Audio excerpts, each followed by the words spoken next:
اعوذ باللہ من الشیطان اللعین الرجیم بسم اللہ الرحمن الرحیم الحمد للہ رب العالمین والصلاة والسلام علی اشرف الانبیاء والمرسلین سیدنا و نبینا ابی القاسم محمد اللہم صلی علی محمد وآل محمد وعلی اہل بیتہ الطیبین الطاہرین الذين عذب الله عنهم الرجس وطهرهم تطهيرا واللعنة الدائمة على أعدائهم أجمعين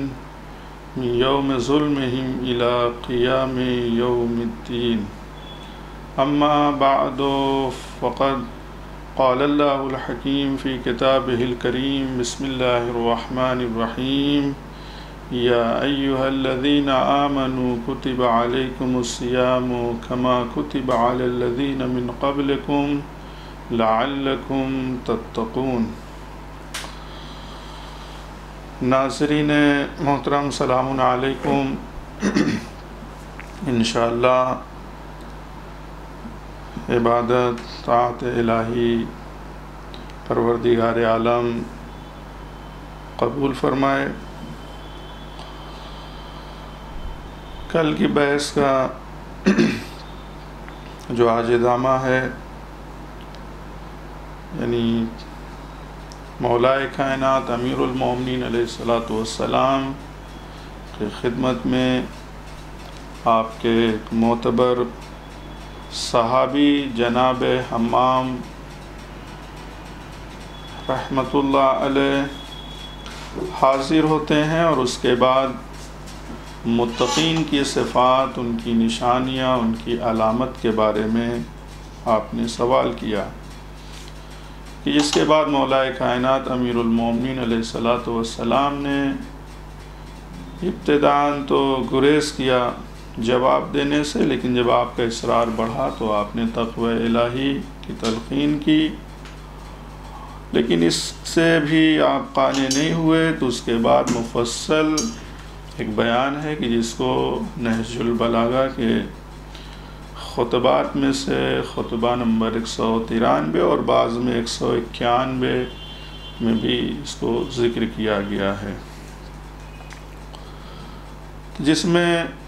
مولائے کائنات امیر المومنین علیہ السلام نے ابتداءً حمد پروردگار جو ایک طریقہ ہے، پہلے پروردگار عالم کی تعریف کی جائے، اور اس کے بعد حضرت محمد مصطفیٰ صلی اللہ علیہ وآلہ وسلم پر درود کا نذرانہ پیش کرتے ہیں، اور ان دو مرحلوں سے گزرنے کے بعد آپ نے خلقت کائنات کے سلسلے میں بیان کیا، اور اس کے بعد یہیں پر یہ بھی توجہ دلائی ہے کہ پروردگار عالم نے جو مخلوقات کو خلق فرمایا ہے، اس سے ہرگز یہ معنی نہیں ہے کہ وہ ان ساری چیزوں کا محتاج تھا، لہذا آپ نے اشارہ فرمایا کہ بندوں کی نہ تو معصیت پروردگار عالم کا کوئی نقصان پہنچا سکتی ہے، اور نہ ہی اطاعت ان کی اللہ کے لیے کوئی نفع بخش یا فائدے مند ہو سکتی ہے۔ رزق الہی کا تذکرہ کیا ہے کہ پروردگار عالم نے تمامی مخلوقات کے لیے رزق، ان کی معیشت کا انتظام کیا، اور جس کی جو منزل تھی بہرحال وہ اس دنیا میں استعداد و صلاحیت کے حساب سے وہ اللہ نے ہر ایک کی منزل قرار دی۔ اب اس کے بعد آپ نے شروع کیا کہ پس اسی دنیا میں فالمتقون فیہا اہل الفضائل، صاحبان تقوی اہل فضیلت ہیں۔ سب سے پہلی فضیلت جو آپ نے یہاں پر ذکر کی ہے، اور شارحین نہج البلاغہ تقریباً ابتداءً جو 3 صفتوں کی طرف وہ خاص طور سے توجہ دلائی ہے کہ جس میں ایک کے بعد ایک مولائے کائنات امیر المومنین علیہ السلام ارشاد فرماتے ہیں، جس میں سب سے پہلی چیز کہ منطقہم الصواب، کہ صاحبان تقوی کی صفات میں سے ایک صفت یہ ہے کہ وہ حق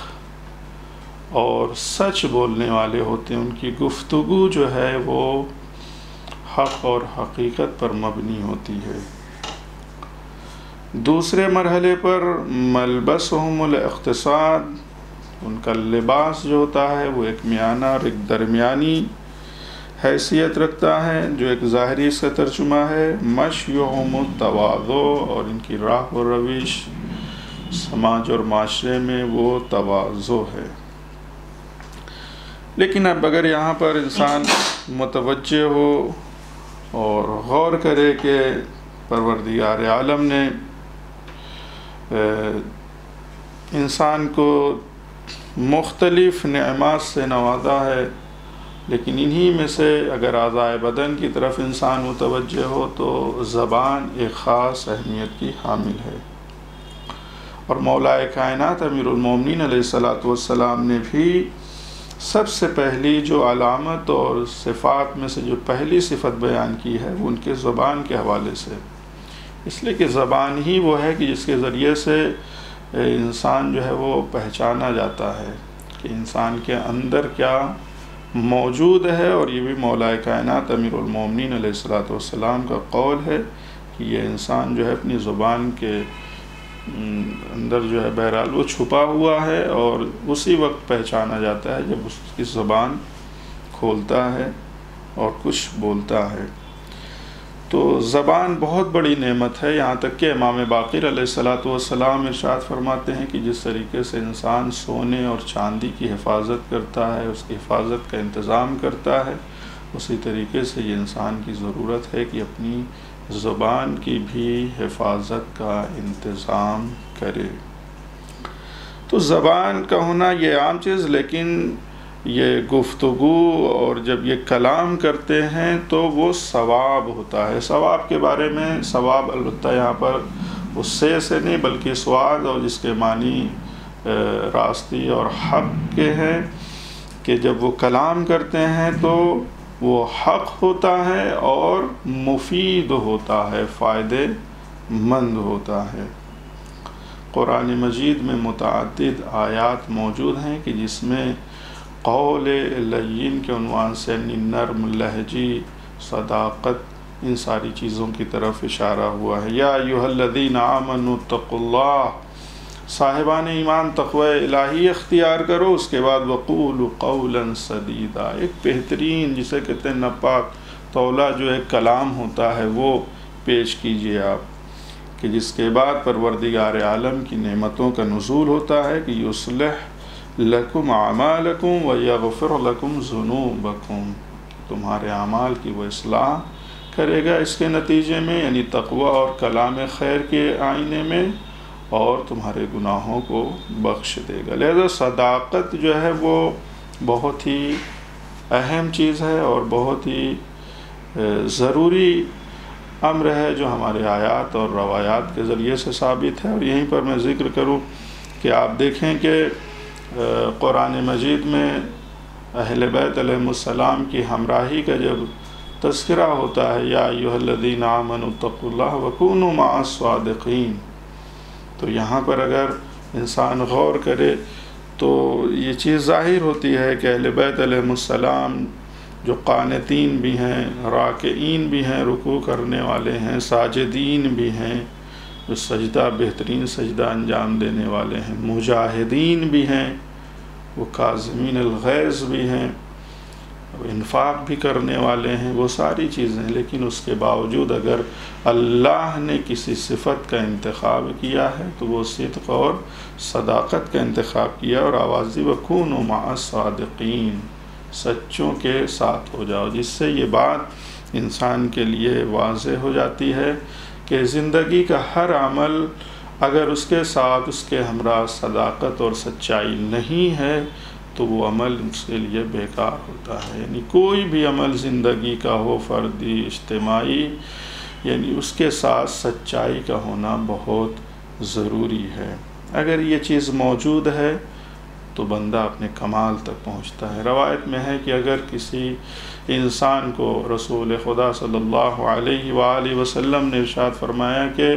اگر کسی انسان کو کچھ چیزیں تقریباً 4 چیزوں کی طرف اشارہ کیا ہے کہ یہ عطا کر دی جائیں تو خیر دنیا و آخرت گویا اسے نصیب ہو گئی، اس میں سے ایک صدق اللسان بھی ہے، یعنی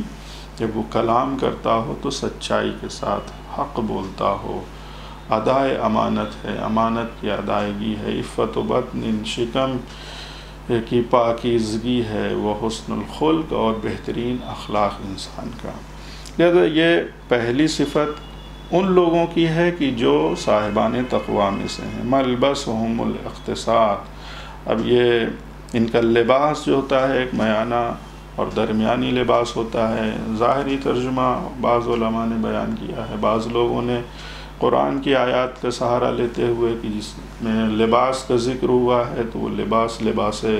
فقط مادی نہیں ہے جو انسان اپنے جسم کو آفتوں اور مصیبتوں سے بچانے کے لیے پہنتا ہے، بلکہ یہ یہاں پر ایک لباس معنوی بھی ہے جسے لباس التقویٰ بھی کہا گیا ہے، یا شوہر اور زوجہ کے لیے ہے کہ ہننا لباس لکم، وہ تمہارے لیے لباس ہیں اور تم ان کے لیے لباس ہو۔ یعنی جس طریقے سے ایک مادی لباس انسان کی عیوب کو چھپاتا ہے، اسی طریقے سے یہ لباس بھی انسان کو، یعنی لباس تقویٰ اور یہ رشتہ زوجیت بھی جو ہے وہ انسان کو ایک دوسرے کے عیوب کو چھپانے کی طرف اشارہ کیا گیا ہے۔ اور یہاں پر بھی اسی کی طرف بعض علماء نے اشارہ کیا ہے کہ ملبسہم الاقتصاد، یعنی وہ لباس معنوی اور مادی عام زندگی میں رہنے کے ساتھ ساتھ وہاں بھی اقتصاد، ایک درمیانی راستہ، اور معنویات میں بھی۔ مشیہم التواضع،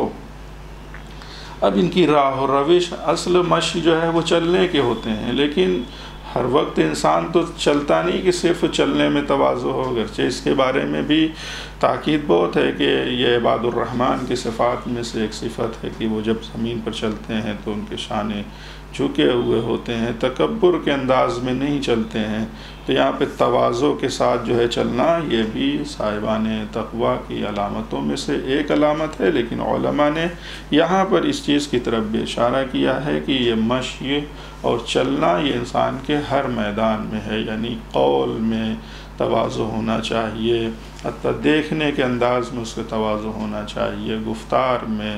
اور بھی زندگی کے جتنے بھی مراحل، جتنے بھی اعمال انسان تصور کر سکتا ہے، ان ساری چیزوں میں تواضع ہو۔ اور تواضع بہت ہی اہم چیز ہے۔ پیغمبر اسلام صلی اللہ علیہ وآلہ وسلم ارشاد فرماتے ہیں، اپنے اصحاب کے درمیان موجود تھے کہ مجھے یہ کیا ہو گیا کہ آخر تم لوگوں کے درمیان حلاوت عبادت، یعنی عبادت کی جو شیرینی ہوتی ہے، جو مٹھاس ہوتی ہے، میں اسے نہیں دیکھ رہا ہوں۔ اصحاب نے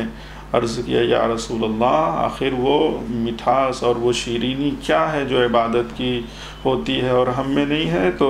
آپ نے ارشاد فرمایا، التواضع، انکساری اور تواضع۔ یہ یعنی انسان اپنے آپ کو بڑا تصور نہ کرے، بارگاہ پروردگار میں خاشع ہو، تواضع کے ساتھ اگر وہ پیش آتا ہے تو پھر پروردگار عالم پوری کائنات کو اس کے لیے خم کر دیتا ہے۔ چوتھی جو صفت اشارہ کی گئی ہے وہ غضوا ابصارہم عما حرم اللہ علیہم، وہ اپنی نگاہوں کو ان چیزوں سے بچا کر رکھتے ہیں کہ جن کو پروردگار عالم نے حرام قرار دیا ہے۔ محرمات الہیہ سے پرہیز، جیسا کہ خطبہ شعبانیہ میں بھی آپ نے سنا کہ ایک بہترین عمل جو اس ماہ مبارک رمضان کے لیے پیغمبر اسلام صلی اللہ علیہ وآلہ وسلم نے قرار دیا ہے وہ گناہوں سے دوری، محرمات الہی سے دوری ہے۔ لیکن جو صاحبان تقوی و ایمان ہوتے ہیں وہ فقط ایک مہینے کے لیے نہیں بلکہ ان کی پوری زندگی اسی نہج اور طریقے پر ہوتی ہے کہ وہ ان چیزوں سے کہ جس کو پروردگار عالم نے حرام قرار دیا ہے وہ اپنی نگاہوں کو بچا کر رکھتے ہیں۔ اب اللہ نے جو نعمتیں دی ہیں، چاہے وہ سماعت کے حوالے سے ہو، چاہے وہ دید اور یہ نگاہ کے حوالے سے ہو، جتنی بھی اللہ نے نعمتیں انسان کو دی ہیں، اگر اسی کو اس کے صحیح راستے میں استعمال کرتا ہے تو اسی کو شکر الہی کہا جاتا ہے۔ تو صاحبان تقویٰ کی علامتوں میں سے ایک علامت یہ بھی ہے کہ وہ وقفوا اسماعہم علی العلم النافع لہم، وہ اپنی سماعت، اپنے کان کو ہر ایک کے لیے نہیں کھولتے ہیں، بلکہ بہرحال وہ چیزیں جو مفید و علم نافع ہو اس کے لیے وہ اپنی سماعت کو وقف کر دیتے ہیں۔ ہم وقت وہ حاضر ہوتے ہیں کہ کوئی ایسی چیز سنیں کہ جس سے ہمیں فائدہ حاصل ہونے والا ہو۔ بلا، مشکلات اور مصیبت اور آرام اور آسائش، یہ دو ایسی چیز ہیں کہ جہاں پر مومن کا امتحان بہرحال لیا جاتا ہے۔ بعض اوقات ایسے ہیں کہ بہرحال انسان جو ہے شاید وہ آرام اور آسائش کے منزل میں وہ کامیاب ہو، لیکن جب بلا و مصیبت اور مشکلات و پریشانی سے دوچار ہوتا ہے تو وہ مقام امتحان ہے۔ لیکن جو صاحبان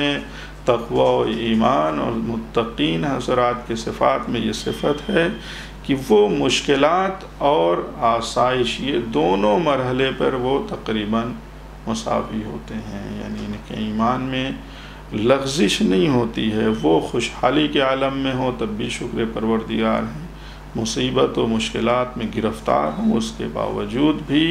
وہ شکر پروردگار ادا کرتے ہیں۔ صاحبان تقویٰ کی نشانیوں میں سے ایک علامت یہ بھی ہے کہ بہرحال چونکہ ان کی روح جو ہوتی ہے وہ روح الہی ہوتی ہے، جس کو اللہ نے تعبیر کیا ہے روح ہی میری روح، اور جس کے روح کے اندر وہ لطافت اور وہ تازگی موجود ہوتی ہے، یعنی ابھی غفلت کے ذریعے سے، گناہوں کے ذریعے سے اس کو خراب نہیں کیا ہوتا ہے۔ بہرحال اس دار فانی میں بھی ان کا دل جسے کہیں وہ نہیں لگتا، بلکہ وہ ہمیشہ وہ یہ چاہت ہوتی ہے کہ کتنا جلدی ہو کہ وہ حقیقی جو پناہ گاہ ہے اور منزل ہے اس کی طرف ہم کوچ کر جائیں۔ لہذا مولا کائنات امیر المومنین علیہ السلام ارشاد فرماتے ہیں کہ ان کے صفات میں سے ایک صفت یہ بھی ہے کہ اگر پروردگار عالم نے جو یہ وقت معین کیا ہے ایسا نہ ہوتا تو ایک پلک جھپکنے کے برابر بھی یہاں رہنے کے لیے وہ حاضر نہیں ہے۔ شوقاً الی الثواب و خوفاً من العقاب، وہ شوق الہی، وہ خشیت پروردگار جو ان کے دلوں میں پائی جاتی ہے، اس کے نتیجے میں وہ ہر ایک لمحہ ان کی چاہت یہ ہوتی ہے کہ وہ اپنے پروردگار عالم سے جا ملیں۔ اس کے بعد جو آپ نے صفت بیان کی ہے وہ بہت ہی اہم اس عنوان سے ہے کہ کل جو ایک سوال کی شکل میں پیش کیا تھا کہ مولا کائنات جو علی ہیں خود بلند ہیں، لیکن آپ کی نگاہ میں بھی کوئی شخص ہے کہ جو بلند ہے، آخر وہ کون ہے؟ تو متقین کی صفات میں سے یہ صفت کہ عظم الخالق فی انفسہم فصغر ما دونہ فی اعینہم، کہ خالق یعنی پروردگار اللہ اور خالق و مالک اور رازق اتنا عظیم ہوتا ہے ان کی نگاہوں میں کہ پھر اس کے علاوہ پوری کائنات، پوری دنیا جو ہے ان کے سامنے پست اور حقیر ہوتی ہے، یعنی اس کی عظمت کے سامنے۔ اور یہیں پر عرض کروں کہ حکمت جو نہج البلاغہ کا تیسرا حصہ ہے اس میں 289 نمبر پہ جو حکمت موجود ہے، اس میں مولا کائنات امیر المومنین علیہ السلام اپنے ایک برادر دینی کے صفات کا ذکر کر رہے ہیں اور کہتے ہیں وَكَانَ لِي أَخٌ فِي دِينِ اللَّهِ، کہ ہمارا ایک برادر دینی تھا۔ پھر اس کے بعد آپ نے اس کی عظمت کو بیان کیا ہے کہ اس میں 11 صفات کا ذکر کیا ہے، اور ان صفات کو بیان کرنے کے بعد آپ یہ بھی کہتے ہیں کہ یہ تمہاری ذمہ داری ہے کہ ان چیزوں کو حاصل کرنے کے لیے دوڑو، اور یہ بھی تصور نہ کرنا کہ اگر وہ 11 میں سے 11 تمہارے اندر پیدا نہ ہو سکیں تو ہم اس کے پیچھے یہ نہیں۔ مولا کائنات کہتے ہیں کہ قلیل، اگر مختصر 11 میں سے 1-2 بھی اگر تم نے اختیار کر لیا تو نہ ہونے سے یہ کم ہونا بہرحال یہ بہتر ہے۔ تو اسی حکمت میں آپ نے اپنے برادر دینی کا تذکرہ کیا، اور ابتدا میں آپ نے یہاں پر یہ بیان کیا وَكَانَ يُعْظِمُهُ فِي عَيْنِي صِغَرُ الدُّنْيَا فِي عَيْنِهِ، وہ چیز کہ جس نے مجھ علی کی نگاہ میں بھی اس برادر دینی کو عظیم اور علی بنا دیا ہے، بلند بنایا ہوا ہے، وہ یہ ہے کہ صغر الدنیا فی عینہ، کہ اس کی نگاہوں میں دنیا بہت چھوٹی تھی۔ یعنی اگر کوئی مولا کائنات کی نگاہ میں بلند بننا چاہتا ہے تو اسے دنیا کو حقیر سمجھنا پڑے گا۔ وہ دنیا جسے مولا طلاق دیتے ہوئے نظر آئیں، کتنی شباہت اور کتنی تمثیلات ہیں جو آپ نے پیش کی ہیں، بہرحال یہ وہ مقام نہیں ورنہ میں ذکر کرتا۔ تو یہ دنیا کو پست اور حقیر تصور کرنا، یہ مولا کائنات کی نگاہ میں انسان کو عظیم بنا دیتا ہے۔ لیکن انہی صفات میں سے کچھ صفتیں ہیں کہ جس کا ذکر کر دوں کہ دنیا کو حقیر سمجھتا ہے، اور یہ برادر دینی کی صفات میں سے یہ بھی تھی کہ اس کے اوپر اس کے شکم اور پیٹ کی حکومت نہیں تھی، عقل کی حکومت تھی، گویا شہوت کی حکومت نہیں تھی۔ اور ایک بہت ہی اہم، وہ مشکلات میں اپنی شکایت کو کبھی کسی سے بیان نہیں کرتا تھا۔ ہاں جب ٹھیک ہو جاتا تھا اس کے بعد تذکرہ کر دیا کرتا تھا، لیکن مشکلات میں جیسا کہ مولا کائنات امیر المومنین علیہ السلام اسی نہج البلاغہ میں ارشاد فرماتے ہیں کہ اگر کوئی انسان مومن سے اپنی شکایت کرتا ہے اور انہیں بیان کرتا ہے تو ایسے ہی ہے کہ جیسے اس نے اللہ سے بیان کیا ہو، یعنی گویا ایک مومن ہے جو ایک وسیلہ ہے، ایک رابطہ ہے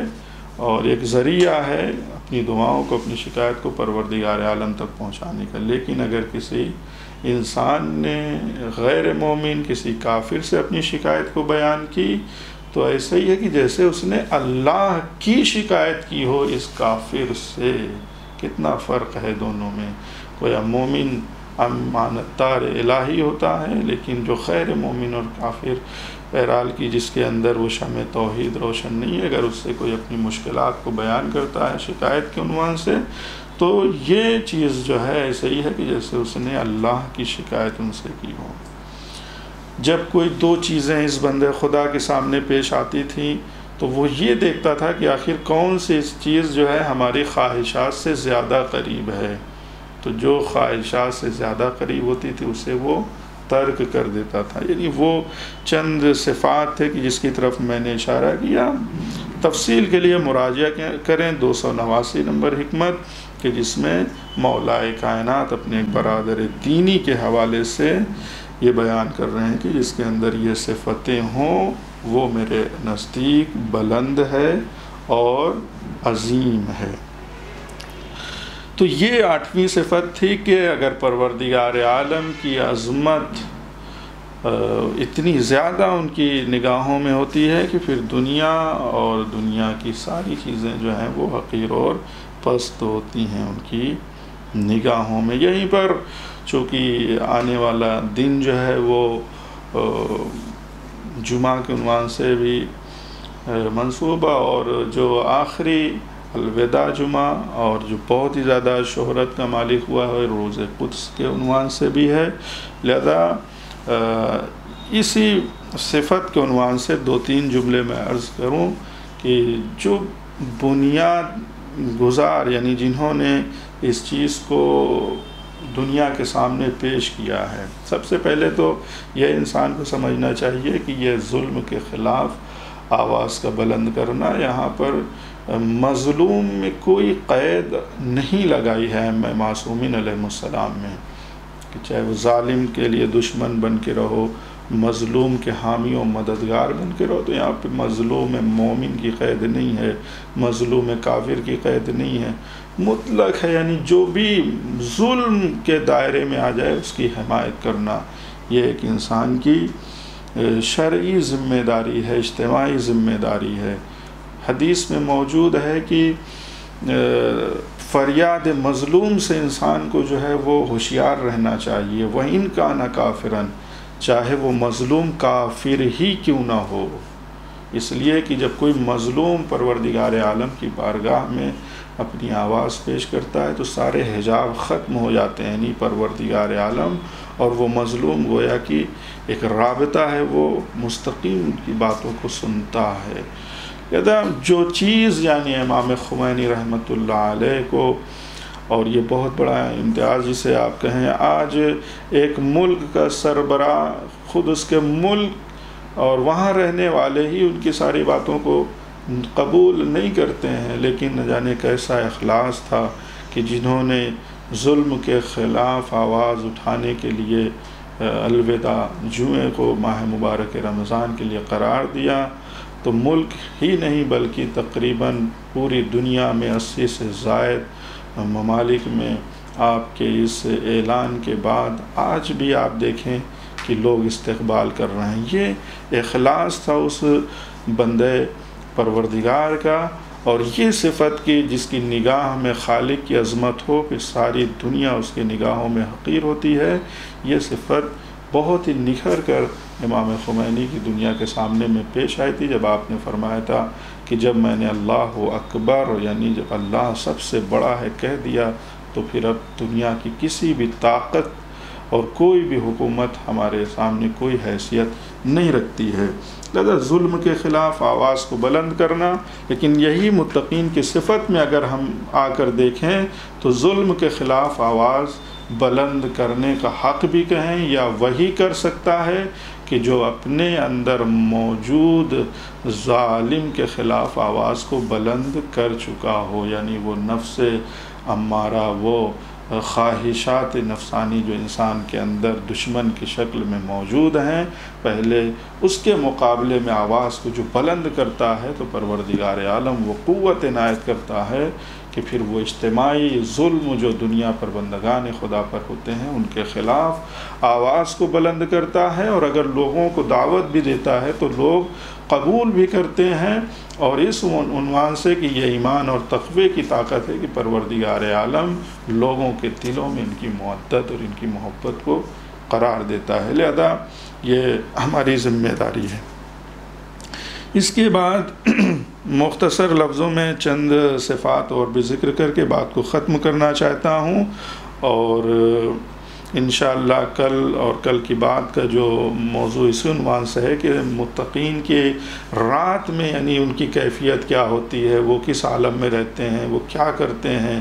دن میں ان کی کیفیت کیا ہوتی ہے، اجتماع اور معاشرے میں جاتے ہیں تو وہاں پر ان کی کیا خاصیت ہوتی ہیں، ان ساری چیزوں کی طرف انشاءاللہ اشارہ کیا جائے گا۔ آج جو چیزیں رہ گئی ہیں ان کے اندر پروردگار عالم وہ بصیرت عطا کرتا ہے کہ وہ اس کائنات میں بھی رہ کے وہ جنت کا مشاہدہ کرتے ہیں، جہنم کو بھی دیکھتے ہیں۔ ان کے دلوں کی کیفیت یہ ہوتی ہے کہ وہ محزون رہتے ہیں۔ ہم نے قرآن میں یہ متعدد مقامات پر پڑھا ہے کہ اولیاء اللہ لا خوف علیہم ولا ہم یحزنون، لیکن وہ حزن جو دنیا کے سامنے اور دنیا کی نعمتوں کو لے کر ہوتا ہے وہ اس کے مقابلے میں نہیں، بلکہ یہ آخرت اور آخرت کی فکر میں جو ہے ان کا دل وہ رنجیدہ اور محزون رہتے ہیں۔ شرورہم معمونہ، ان کی ایک خاصیت یہ ہے کہ لوگ ان کے شر سے محفوظ رہتے ہیں۔ وہ بدبخت انسان، حدیثوں کے جملات ہیں کہ جس انسان کے شر سے دوسرا بندہ ڈرتا ہو وہ بہت ہی بدبخت انسان ہے، لیکن یہ متقین کے صفات میں ہے کہ لوگ ان کے زبان، زخم زبان کہیں، ان ساری چیزوں سے وہ محفوظ رہتے ہیں۔ اجسادہم نحیفہ، بظاہر ان کا جو جسم ہوتا ہے وہ دیکھنے میں بڑے کمزور نظر آتے ہیں، لیکن ارادہ اتنا مضبوط ہوتا ہے، ایمان میں وہ صلابت پائی جاتی ہے کہ لا تحرکہ العواصف، کہ تیز ہوائیں بھی ان کے ایمان کا جو پلر ہوتا ہے اسے ہلا نہیں سکتی ہیں۔ یہ میدان جہاد میں قدم رکھتے ہیں تو رجل قرار بن جاتے ہیں، یعنی اس لیے کہ ایک خاصیت کہ 110 صفات تقریباً اس میں متقین کی بیان کی ہے مولا کائنات نے، اور 110 وہ عدد ہے کہ جو علی علیہ السلام سے منسوب ہے۔ تو چاہے ان صفتوں کو ایک ایک کر کے ہم پڑھیں 110 تو متقین کے صفات ہماری نگاہ میں آئیں گی، یا یہ کہ مولا کائنات کی حقیقی سیرت کو بھی اگر ہم پڑھیں تو وہی ساری چیزیں ہمیں عملی میدان میں نظر آتی ہے۔ حاجاتہم خفیفہ، ان کی حاجات اور چاہت بہت کم ہوتی ہے۔ انفسہم عفیفہ، ان کی جان اور نفس جو ہے وہ طیب و طاہر اور پاکیزہ ہوتا ہے۔ یہ کثیر اور کم مدت جو دنیا کی ہوتی ہے اس پر وہ صبر کرتے ہیں کہ جس کے مقابلے میں پروردگار عالم انہیں طولانی آسائش اور راحت یعنی آخرت میں عطا کرتا ہے، اور یہ بہترین تجارت ہے کہ جو یہ اپنے پروردگار عالم سے انجام دیتے ہیں۔ اور آخر میں یہ صفت بیان کر کے بات کو ختم کروں کہ دنیا ان کی طرف اپنے جال کو، اپنے دھاگے کو، اپنے ڈورے کو بہت ڈالتی ہے، لیکن یہ وہ ہیں کہ جو اس کی چال میں کبھی پھنسنے والے نہیں ہوتے ہیں۔ بصیرت ہوتی ہے ان کے اندر، بصیرت دینی پائی جاتی ہے۔ پروردگارہ تجھے واسطہ ہے محمد وآل محمد کا، مولا کائنات امیر المومنین علی ابن ابی طالب علیہ السلام کی بتائی ہوئی ان صفات جو صفات متقین میں سے ہیں، ہمیں ان کو اپنے زندگی میں لانے کی توفیق عطا فرما۔ والسلام علیکم ورحمۃ اللہ وبرکاتہ۔